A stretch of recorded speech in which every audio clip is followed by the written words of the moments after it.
The following program is brought to you in living color. I walked through the damp, foggy streets, my mind swirling. So much content, so many podcasts. How do I find the best? Then it hit me, like a big blue neon sign flashing through the mist. Blueberry. All I had to do was drop the E's and go to blueberry.com. Blueberry, the digital media interface for consumers, creators, and advertisers. John, wake up. You're having a dream. Oh, I was having a dream, wasn't I? Oh, and it was the most delightful dream. The most delightful dream I've ever had. Maybe if I get back to sleep, I can pick up where I left off. Yes, that's it. Bend him over. Now bring the goat over.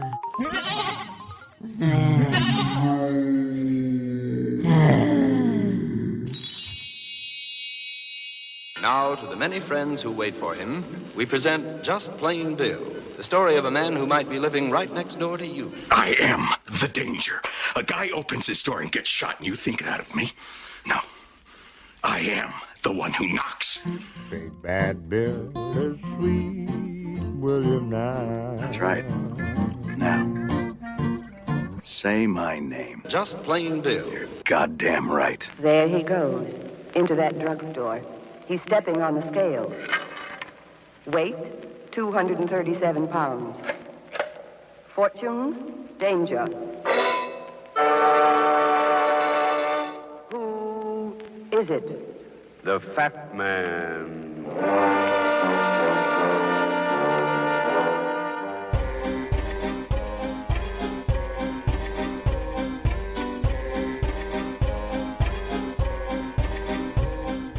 Well, hi there. Welcome to Breaking Fat, the podcast. It is Wednesday, May 4th, 2016, the day that Donald J. Trump was declared the presumptive nominee for the Republican Party as President of the United States. I never thought I would live to see the day that the Republican Party would willfully and with purpose destroy itself as it has over the last couple days. As you know, if you've been following this folderol, the last two obstacles in Trump's way were Texas Senator Ted Cruz, and he bowed out after getting his ass beat in Indiana on Tuesday night, and Ohio Governor John Kasich, realizing that there weren't no chance, no way, no how to surpass Trump in the delegate count. He stepped aside earlier this afternoon. Now, I don't want to start any conspiracy theories here or anything, but Donald Trump announced his candidacy on June 16th, 2015. My wife died the next day. Coincidence? You tell me. But we're not going to talk about the elections today, not much. We're going to talk about my victory over a scumbag calling himself Paul Krendler. He has finally broken. Yesterday, he was feeling all full of himself, saying that because I'm on disability, that I'm on the dole. Social Security is a dole. Veterans benefits payouts, those are a dole. Retirement pensions from the federal government are a dole. So I know his real name. I'm not going to say it on the air here. But I dug way back into time and found this picture in the Daily Herald in the Chicagoland area, where Tracy Blank of Palatine with her 14-month-old son signs the petition that opposes a state proposal to limit early intervention health services for disabled children. So I suppose that's what Paul Z. Krendler means by sucking the government teat. He objects to the fact that this child of his, born with an incomplete spine, it's called spina bifida. He objects to the fact that his child, his own flesh and blood, is sucking the government teat to get early intervention health services at taxpayer expense. How do I know this has upset him as much as it did? Well, I try to take a look at his blog from time to time, and today I'm greeted by this message. This doorway is not wide enough for your fat ass. Get out. Now, I still look at the website anytime I want to if I go to one of those VPN services or anonymizers, but I tweeted a picture of my ass to Mr. Krendler and suggested to him that, all things considered, my ass is actually quite slender compared to the rest of my body. I mean, I'm a top-heavy guy. From the belt line down, I'm slim and trim. It's from the belt line up that God chose to pack in the adipose tissue. So if it's the size of my ass that is keeping me from viewing the wisdom of Paul Krendler, well, that's just another lie he tells. But I've been dealing with liars now for a couple of years. Few years, actually. I recall the story of how it all started, as a matter of fact, as depicted in a compact disc available at Amazon.com. It's about a guy named William John Joseph Hoge, Hoge, the Third, otherwise known as the Mad Hog of Westminster, Maryland.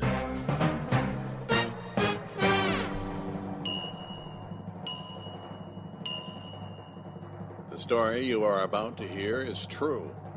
Well, the surrounding facts are: there are some people in the world who are just not happy unless they're causing discord and discomfort in other people's lives. One of these people is a person we shall refer to as Hoggy. He's in his late 60s, the type of person who sits in the back of the room at every city council meeting and rises to speak to denounce council members for spending his tax money. And then he complains about unrepaired potholes on the street in front of his house. Yeah, that guy. He got involved with a pack of conservatives who were out to ruin the life of an ex-con who, having been released from jail, was doing his best to live a blameless life. A freelance journalist wrote a story supporting the ex-con. And that's where I come in. I am that freelance journalist. My name, Bill Schmolfeld. I carry a grudge. It all began, for real, in February 2013 when I was performing my Blog Talk radio show. I made this statement, recorded from the actual program. It's all horse shit. It's all absolute horse shit. And I and my family am being put through pain and suffering because Lee Stranahan has a grudge. Because somebody, in my opinion, is paying Lee Stranahan to file these charges against me in the hopes that I will either break or die. I got some fucking news for you, Stranny, Walker, Hoggy, Fry. And Fry, beware the Ides of March.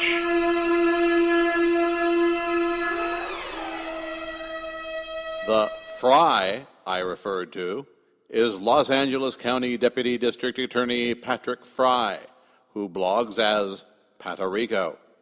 The Ides of March reference was to a story in a Boston newspaper that I knew was going to be released on March 15th that would cast Fry in a very negative light. But Hoggy, he saw it as a death threat, not against Fry, against him.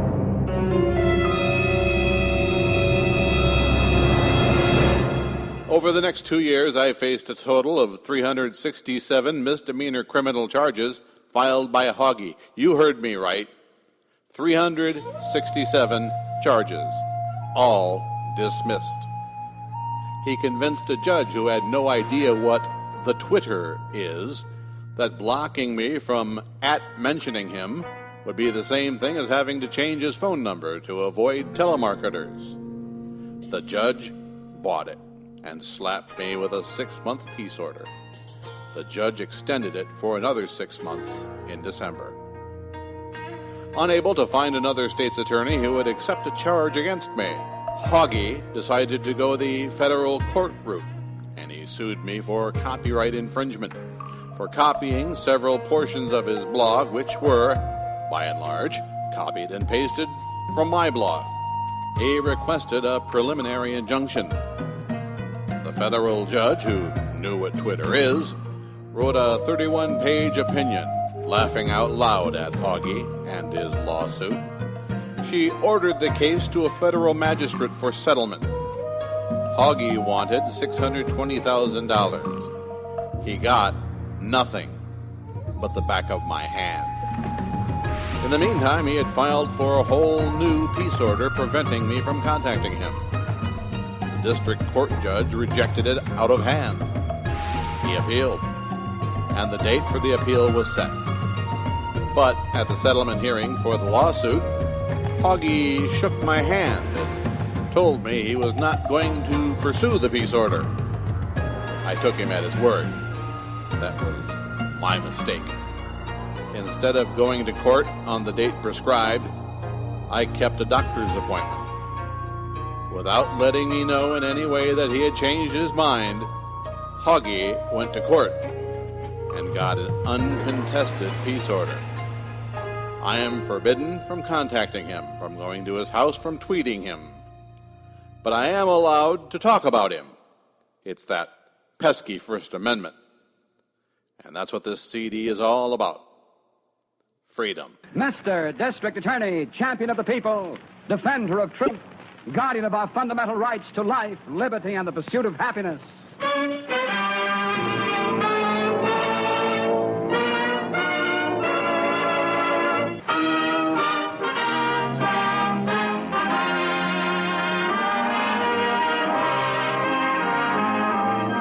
And it shall be my duty as District Attorney not only to prosecute to the limit of the law all persons accused of crimes perpetrated within this county, but to defend with equal vigor the rights and privileges of all its citizens.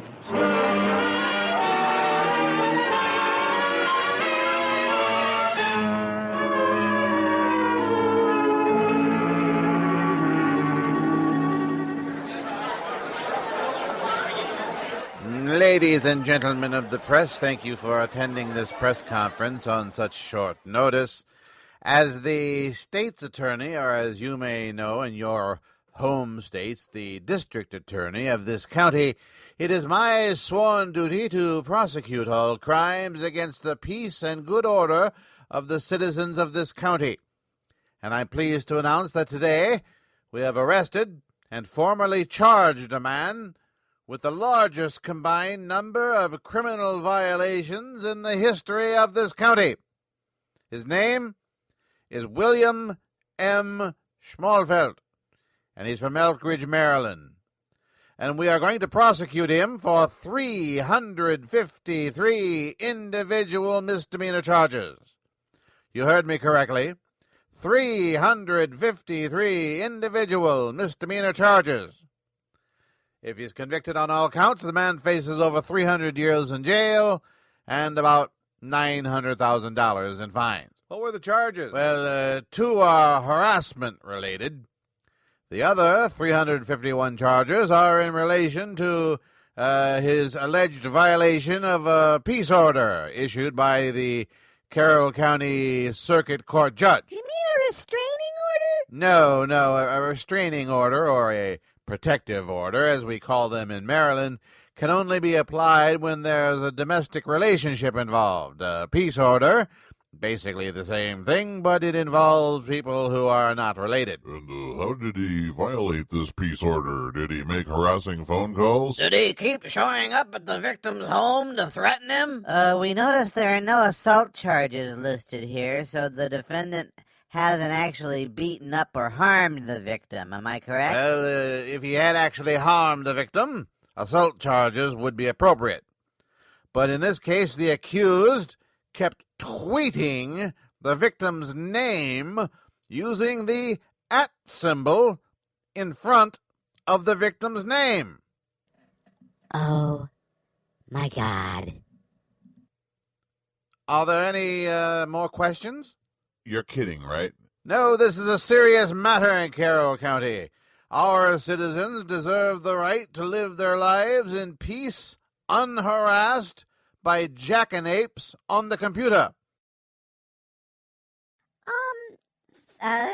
Sir, Go ahead, ask him. We noticed that when the accused was being transported by the police into your county jail, he was in a wheelchair. Did he get hurt during the arrest? No, the man has had Parkinson's disease for 14 years and is unable to walk unassisted. Oh, Lord. Let me get this straight. You arrested a man, he's in your jail, and the charge is 353 counts of tweeting using a man's name after an @ symbol. Actually, no, it's only 351 charges. The other two charges are harassment and electronic mail harassment.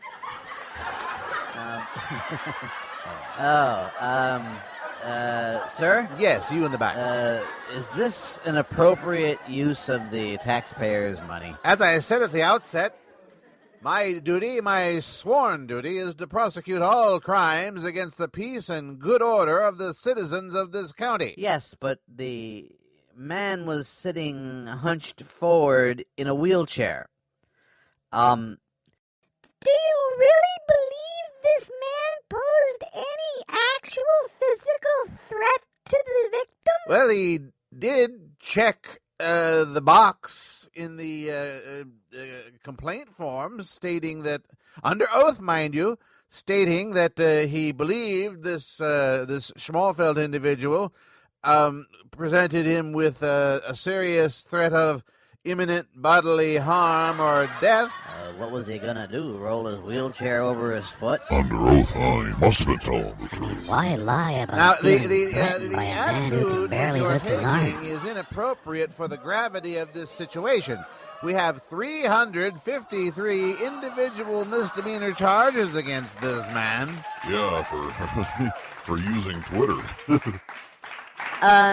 Sir, given this man's physical condition, how much is it going to cost the taxpayers of the state of Maryland to house and feed and provide the medical care this man needs? Well, that's a matter for the county comptroller, which I assume we have. I'm not absolutely sure, but I'm sure we have someone who pushes those beans and counts them. Yeah. Okay. I'm going to ask the obvious question here, sir. What danger did this man actually pose to the victim? Is the victim a little old lady or something? Why, no. The victim is, well, I can't identify him, but he's a 66-year-old man in relatively good health who uses the computer quite vigorously on his own. Has the victim been involved in what folks call a flame war on Twitter with the accused? Yes, as a matter of fact, it goes all the way back to October of 2012 when the victim first referred to the accused as some clown named Bill Schmalfeld. So the victim actually started the flame war. Well, in a manner of speaking, I suppose, but the victim did get a peace order against Mr. Schmalfeld and ordered him to stop contacting him. He got that peace order on appeal, right? Yes, he did. After 2 district court judges told him that there was no clear and convincing evidence that a crime had been committed? Well, yes, that's the that's how that's how I understand it. And when the peace order was awarded, did the victim did he stop contacting the accused as well? Well, the peace order is a one-way ticket, as you will. It means that the accused has to stop contacting the person who has filed and has been awarded the peace order. Yes, but did the victim live up to his part of this by not seeking any further contact with his alleged harasser? I mean, when a woman or anybody actually who files a protective order or a restraining order against somebody feels threatened by that person, isn't it sort of bizarre to seek out that person and continually taunt and harass that person and then file charges if the person responds? Well, I'm not here to discuss hypotheticals. This is not a hypothetical, sir. This is what happened according to the records we've been able to look at. The victim, as you call him, wrote hundreds of blog entries and hundreds of these Twitter tweets about the accused in the months after being awarded his peace order. That is neither here nor there, and aren't you feeling a little bit silly right now, sir? Wouldn't justice be served by just dropping these charges and not making us have to go back to our newsrooms and file reports about a district attorney or a state's attorney or whatever it is you call yourself, putting a nearly 60-year-old man disabled with Parkinson's disease in jail for the crime of tweeting? This press conference is over.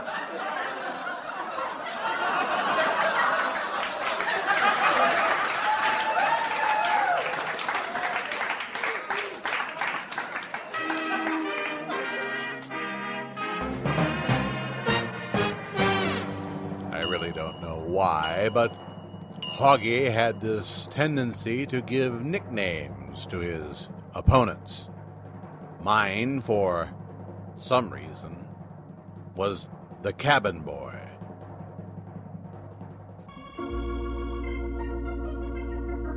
Did you hear what the Cabin Boy did this time? Oh, God. Now what? I bet it was awful. Oh, it was awful.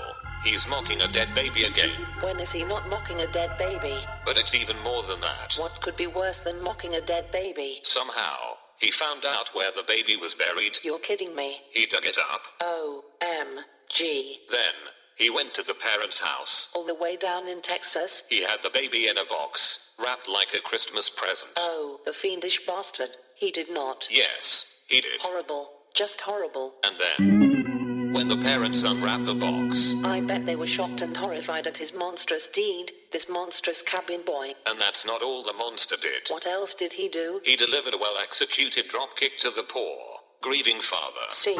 I knew he was faking his Parkinson's disease. I just knew it. Then... Oh, I don't even want to think about it. As the father laid there, barely conscious on the floor... You mean the rug, right? They don't have a rug. It's a floor. Oh, linoleum. Anyway, he started to rip the dead baby in 2 pieces. No, he did not. Yes. Stop it. And then he started feeding it to the poor, groggy, grieving father. Holy Lord God in heaven. No, he didn't. Yes, he did. Stuff the little dead baby right into his mouth? Well...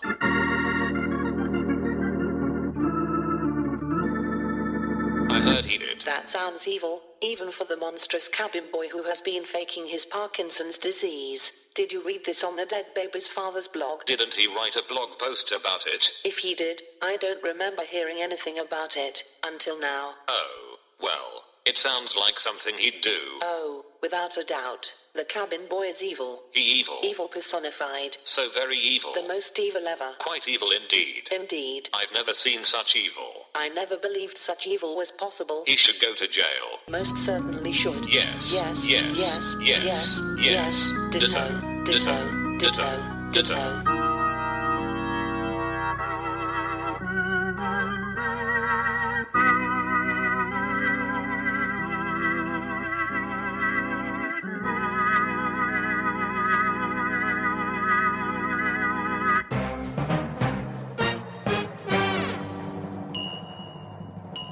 I believe a large part of the problem between myself and Hoggy was when I first referred to him in a tweet as having a poop-flaked beard because of his brown-nosing of a Virginia attorney who went by the pseudonym Aaron Worthing.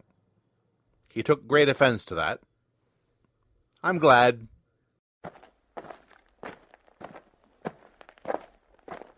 Oh, hello there.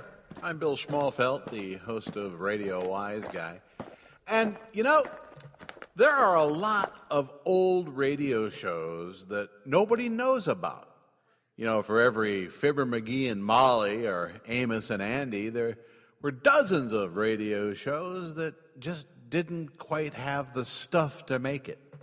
As a matter of fact, several shows only had one episode.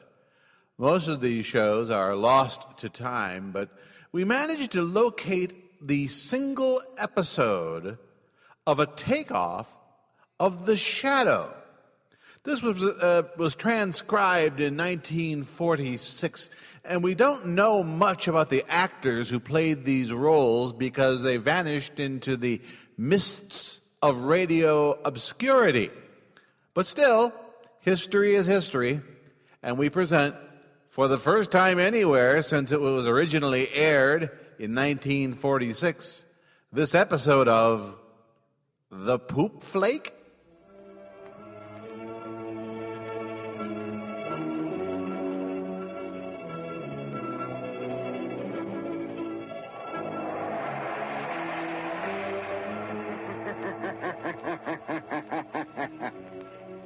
Who knows what evil lurks in the hearts of men?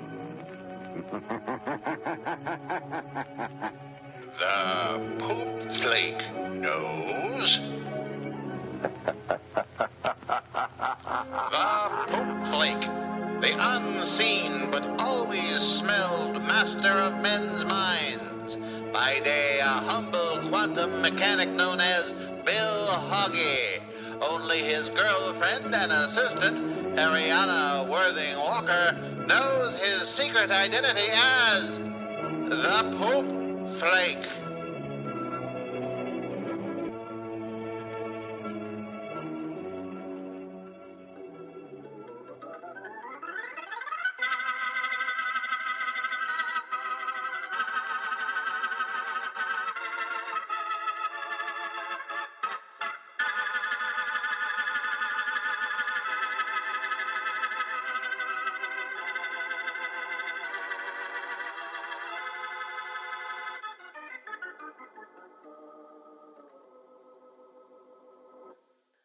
right, Pavo Campus. Hand me that drill. Okay, Timberland. What you gonna do with it? What do you think I'm gonna do with it, Pavo Campus? Dentistry? You never told me you was a dentist before, Mr. Timberland. Ow. That was for not keeping your yap shut. I'll keep my yap shut from now on, Mr. Timberland. What I'm gonna do, see, is drill through this safe. And then I'm gonna stick in this here stick of dynamite. And then you and I are gonna wait out in the hallway while I light the fuse. And then... boom, right? Yeah, boom. I don't think so, boys. Did you hear that? I heard it, but I don't see nobody. That's because I'm clouding your mind. I smell something, though. It's kind of like... It smells like a mixture of poop and hair. This is 1946, knucklehead. You can't say poop on the radio. Unless, of course, you're saying it as if, boy, am I pooped. There's that voice again. And that really, really stinky smell, too. All right, mister. Who are you? They call me the Poop Flake. Why do they call you that? Well, you'd have to see me in person in order to understand that, but that's what they call me. It has something to do with this unfortunate quality of my beard and the inefficacy of shampoo as far as getting the beard completely clean from... Well, I can certainly smell why. Yeah. I order you to, in the name of the law, to stop breaking into that safe. But you're invisible. Yeah. If you're invisible... how you gonna stop us? Well, I suppose I could call the police? Yeah. Why don't you do that? There's a phone right over there at the desk. Oh, damn it. This is 1946. Yeah, you can't say damn it on the radio, I can't quite seem to make my ephemeral hand grasp the telephone receiver. Oh, ain't that too bad? Did you hear what he said, Pavo Campus? Yeah, he can't make his feminine hand grab the telephone receiver. Well, I'm gonna light this fuse now, Mr. Poop Flake. Pavo Campus, let's you and me step out through the door and see if this guy can come through the door after we close it.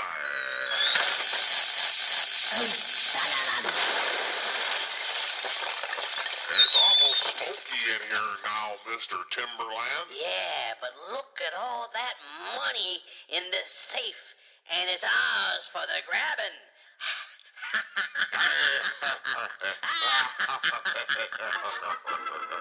Meanwhile, back at his office. So, how did the caper go, Billy? You know, Adriana,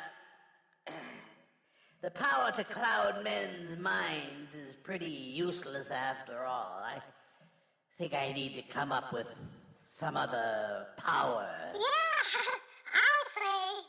What?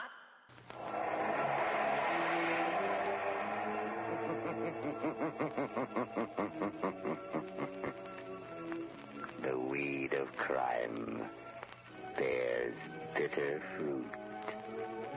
Crime does not pay. The Poop Flake knows.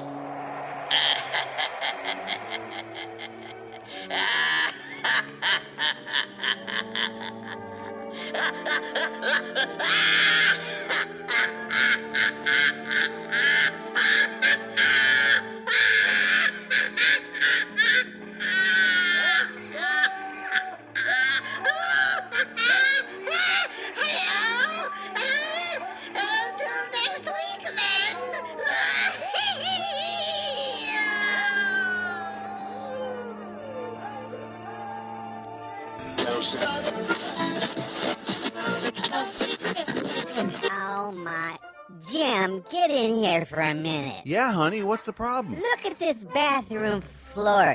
It's covered in pee. Maybe it was the dog. We don't have a dog, Jim. It's just you and me, and you know it wasn't me, so that sort of narrows down the suspect roster, doesn't it? Yeah, you're right. I just don't know what the problem is. I just can't seem to get a good stream of urine from me to the bowl. The problem is you're not concentrating. You're not focused. Here, try this. What's that? That's the WJJ urinal target. I've heard of those, but aren't they just for urinals? Don't be silly. You can put this right on the back of the toilet and use him to calibrate your urine stream. That's right. Thanks to the scientists at the Liberal Grouch, we've developed this foolproof technique to help you calibrate your urine stream. With a WJJ urinal target, you'll stop peeing all over the floor and make your wife a happy woman. Gee, look at that, honey. Right between the eyes. Good job, Jim. Now if we could just come up with some way to get you to remember to put the seat back down. It works in toilets, too.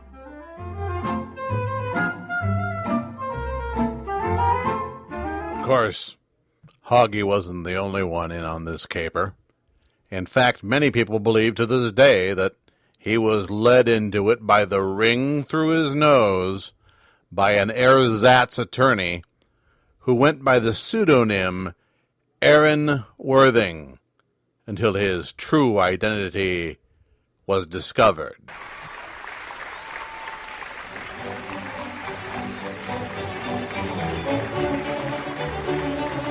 And now it's time for another Aaron Worthing's World of Law.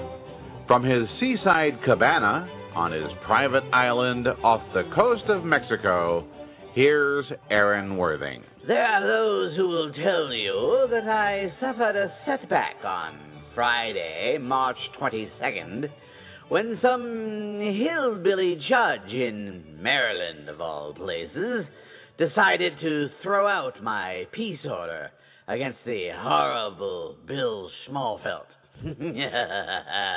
Not so. This, gentle listener, was the greatest legal victory since Clarence Darrow humiliated Frederick Douglass in the great debates of 1779. The whole peace order thing was a ruse, a sham, if you will, designed with one purpose and one purpose in mind: to get Bill Schmalfelt to lie under oath, which he did over and over again. For instance, when asked to give his name, he said William Matthew Schmalfelt, which is a lie. His name is Bill Schmalfelt. William, indeed. And for another thing, he said he was not a paid employee of the Breitbart Unmasked website, and that any money he receives for his writing is through donations. And that is a lie. Of course, once we get our hands on the independent contractor agreement he signed, should such exist, we'll be able to prove that. And for another thing, he lied about what he said about working on President's Day. He said he didn't recall complaining about working on President's Day. Listen for yourself. Here he is complaining about working on President's Day. Okay, so who got President's Day off? Huh? Raise your hands. I don't see that many hands. It's not really one of those holidays that a lot of people get off, but when I was in the federal government, I used to laugh at chumps who had to work on days like this. It's probably karma coming back to haunt me. Hi there, I'm Bill. Oh, the mewling, crying, whining about being forced by Brett Kimberlin, no doubt, to work on President's Day. And how can it be work unless someone is paying him to do it? So you see, we caught him in a lie, a terrible, terrible lie, under oath. And that's why when I file perjury charges in Howard County, and we go forward with the case, I fully expect Mr. Walker! You festering boil on the buttocks of humanity. I keep telling you when I'm on the radio, my name is Worthing, you imbecile. Now what is it? Sorry, Mr. Worthing. Why do you interrupt this possibly most important radio broadcast since Hitler attacked the Japanese at Pearl Harbor? There's someone here to see you, Mr. Worthing. Oh, no! It's Bill Schmalfelt and his dynamic, incredible lawyer, Ty Kim. Aaron, we talked about this. I told you I do not work for Blog Talk Radio. I am not paid to work for Blog Talk Radio. In fact, I pay $99 a month for the privilege of doing a show on Blog Talk Radio. Yes, you did say something about that, I believe. And as far as being paid by anyone, who pays you to do your little Allergic to Bull blog? Certainly you must be a paid employee of someone, right? Well, no, it's my blog, and I get donations for it. I see. So I'm a liar because I get donations to blog, but you are pure and honest because you get donations to blog. But you do get that monthly check from your mommy and daddy. I believe in your pauper filing in Prince William County, you said it was $2,500 a month, correct? Well, I don't recall. Mr. Kim has a copy of the filing. Oh, yes. Now I remember, yes. I'm going to go. Mr. Kim will sit here with you and discuss your other financials. To start with, we'll need your mother and father's address, bank account information, and all the other things necessary to take from them what we can, since they've financed your little foray into the legal world. Why, yes, of course, anything, however I can help. I mean, just my parents. It's not like I owe them anything. And, Mr. Walker? His name is Worthy. Shut up. Mr. Walker, next time you think you can score an easy victory by fucking with a phoebe, fuck with a phoebe who won't fight back. I own you now, Mr. Walker. Mr. Kim will tell you the extent of that ownership. Well, that's all very interesting and exciting, and I look forward to our future associations and working together with you to... Mr. Walker. Yes? Shut up. Can't beat us. You can't beat us. You can't beat us. You can't beat us.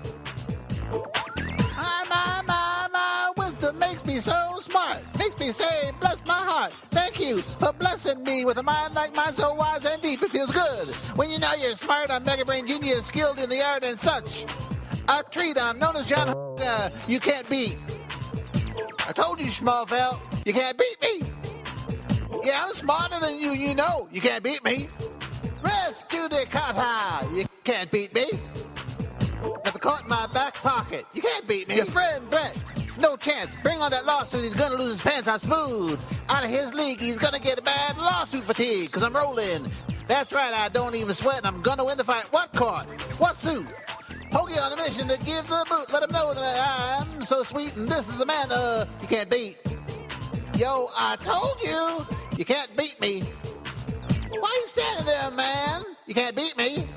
Are you pondering what I'm pondering? You can't beat me. Don't even file an answer, making you sweat like a tiny dancer. Now, you know you're talking about Hoggy, and I'm going to show contempt. And spite my undies are sticky, so pass me a wipe. I don't need to sweat. What's that in my shorts so sticky and wet? My God! I shit. Laughing so hard, you might as well quit. That's true. Because you know you can't beat me. You can't beat me. Can't beat me. Break it down.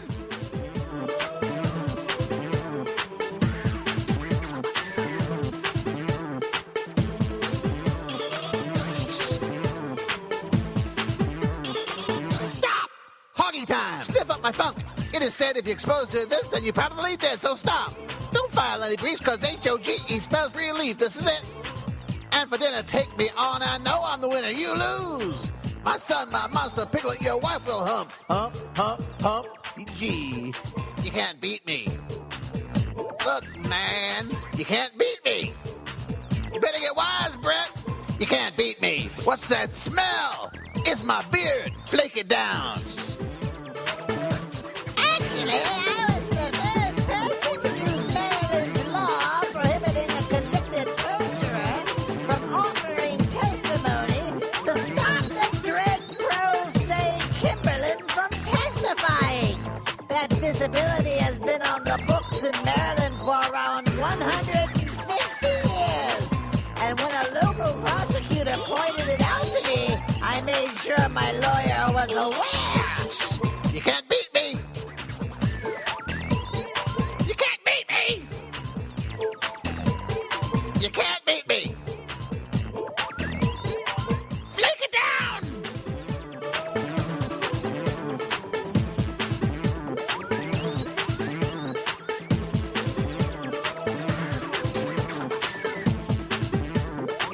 Stop. Hoggy time. Every time you sue me, the hog is just so smart. I'm brilliant in the court, and before I even start, I will mock you with every blog that I write. With other co-defendants, we will win this fight. We don't need to prepare. We'll put you back in jail. It's Hoggy and Aaron with Ollie and Stacy. Ask Kimberlin unmasked. He'll say, you can't beat us. You can't beat us. You can't beat us. Yeah, I told you can't beat us. Too bad, can't beat us. Can't beat us. No, don't even try. Can't beat us. Oh, don't even show up. We might not. I think I'll go check the mail. Far be it from this freelance reporter to tell another man how to raise his children, but have you seen Hoggy's son? My God, the man's as big as a house. And yet, Hoggy is all the time with the fat jokes. This must make his son very, very angry from time to time. Meanwhile, at their pleasant little ranch-style home on Ridge Road in Westminster, Big Hoggy is teaching Little Hoggy a lesson about how to be a good lookout. You simpering imbecile! Ow. All I asked you to do, the one thing I asked you to do, Ow. is to keep an eye out for a gold Prius. Is that simple enough? A gold Prius? Ow. All you had to do was watch to see when Brett Kimberlin and Bill Schmalfelt rolled into the Howard County Courthouse. I even gave you a camera to sit there and photograph them as they arrived, and you failed! Ow. I cannot believe that something as idiotic as yourself could spring from my intelligent loins. I'm sorry, Daddy. When I think of all that money we spent on special education for you. Daddy, who are those people outside taking pictures of our house? What do you mean? It looks like there's people out there with clipboards and they're writing down stuff and taking pictures. Let me go look. You, what are you doing here at my property? We're assessing it. Why are you assessing it? Because it's being attached as part of a lawsuit. Lawsuit? What sort of lawsuit? You haven't been served with the papers yet? I don't know. I haven't checked today's mail. Well, it turns out you have been involved in some vexatious litigious action, and your house is being valued to see how much the plaintiff can actually get for your property if he is successful in his lawsuit. Well,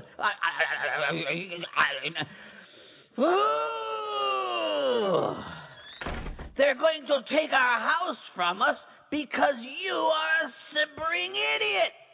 Ow. You were asked to do one thing, and that is to keep an eye out for a gold Prius. But, Daddy, I didn't see a gold...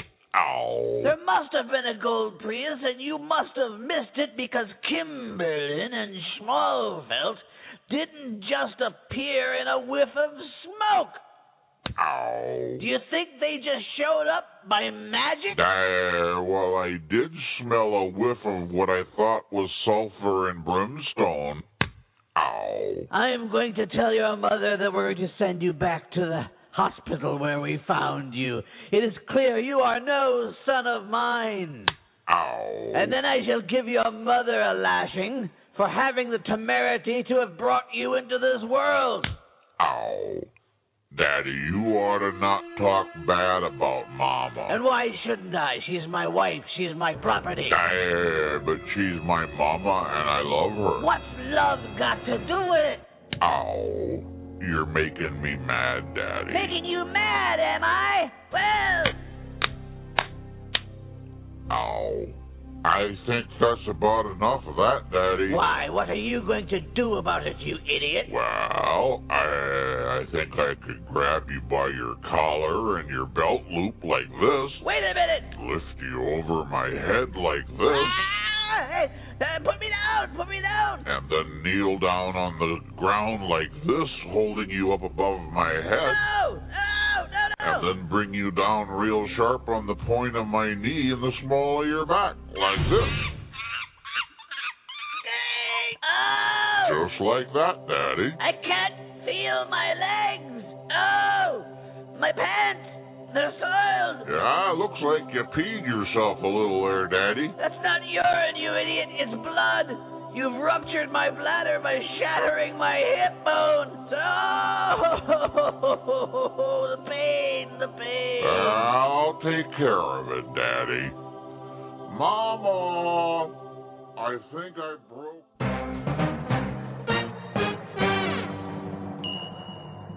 I believe I've already told you how Hoggy betrayed me at the settlement hearing in front of the federal magistrate. The magistrate had left the room, and Hoggy told me he was not going to follow through with his appeal of the peace order that had been denied him by the district court. So I went to a doctor's appointment, and he went to court and got an uncontested peace order. So you know about the settlement of the lawsuit, but you don't know everything. Well, it was a long time coming, John, but I'm glad we were finally able to reach an agreement to end our dispute. As am I, Bill, as am I. Now, why don't we both sign this agreement and we'll be done with it? All right, here, let me just... All right, here, and then I'll... Oh, and initial this part here too. There's a codicil on the back page. Codicil? I don't recall a codicil. Oh, it's nothing major. It's nothing that you won't agree to. Just go ahead and initial it. All right, okay. Well, that concludes the matter. Oh, except for one thing. And that would be... Follow me into this next room, if you don't mind. Awful dark in here, isn't it? Don't worry, we'll turn on lights. That's a glaring spotlight that's right in my eyes. Let's get that shirt off of you. Hey, wait a minute. Who's this guy wearing the hood? Oh, he's another facilitator, mediator, if you will. I thought we were done with... Hey! Don't worry, he'll make sure those handcuffs securing you to the pillory aren't cutting off circulation to your hands. Why are we doing this? It's all part of the codicil, Bill. You should have read the agreement more carefully before you signed it. But wait a minute, Ow! Why is he... Ow! This is... Ow! I don't see any... Ow! I think 4 is enough, don't you, Claude? All right, let me get the top off of this mayonnaise jar here. What's that fluid in the jar? Oh, nothing for you to be overly concerned with. It's just about 16 ounces of cat urine that I've been saving up for this occasion. Cat urine? What are you gonna do? Oh, God, it burns! It burns! All right, bring it, let go. Go! What? Let's get those pants off. You're out of your mind! Keep that going away from me! Why am I being bent over these hours? John, wake up. You're having a dream. Oh, I was having a dream, wasn't I? Oh, and it was the most delightful dream. The most delightful dream I've ever had. Maybe if I get back to sleep, I can pick up where I left off. Yes, that's it. Bend him over. Now bring the goat over.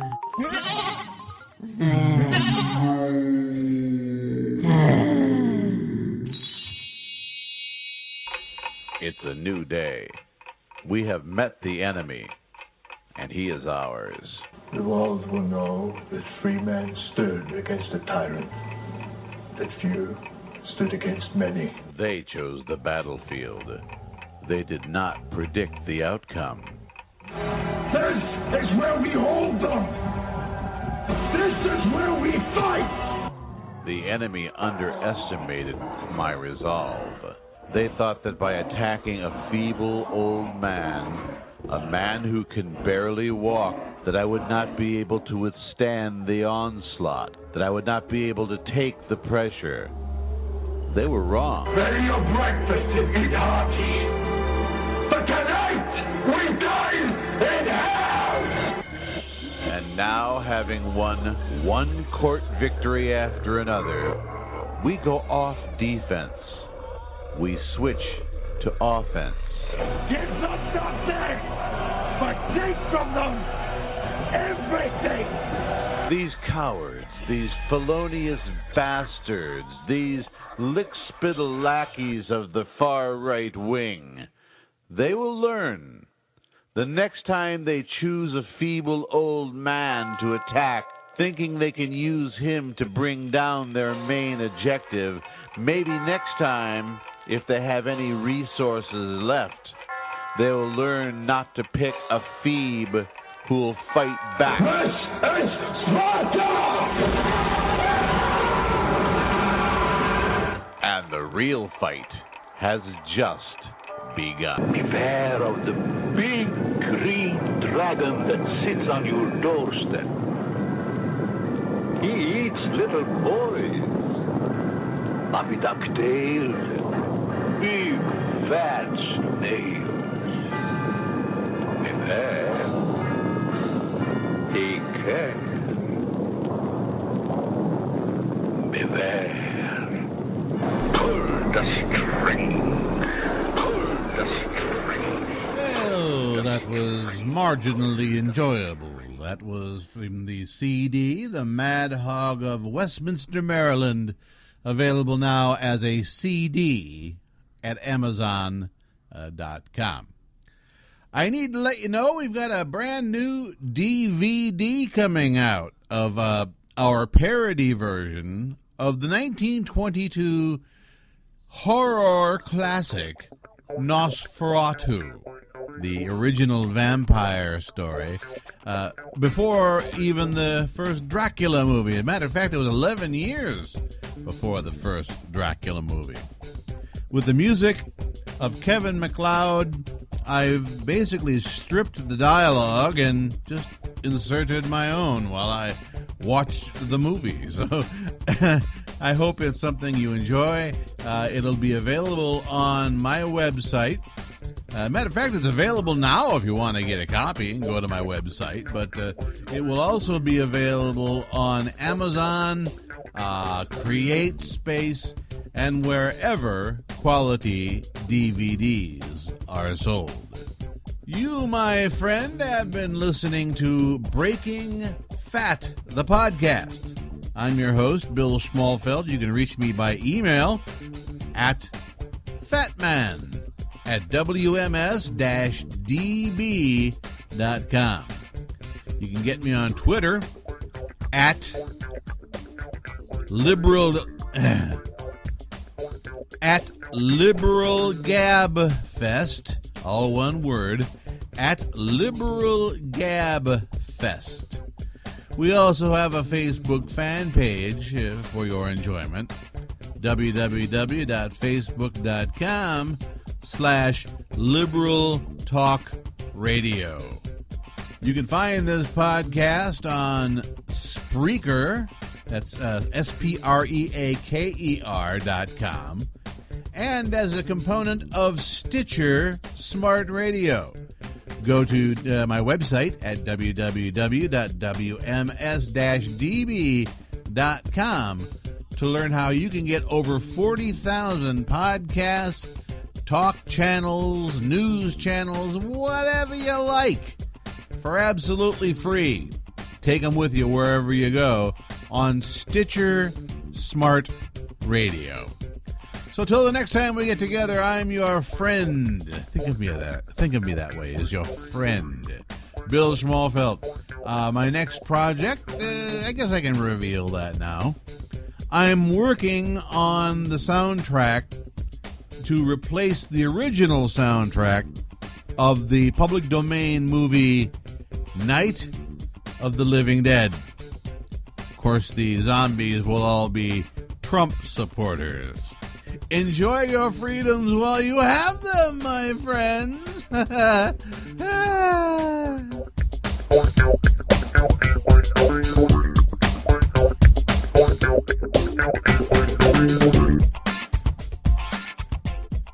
This podcast is proud to be part of the Blueberry Network. That's blueberry with no ease.com.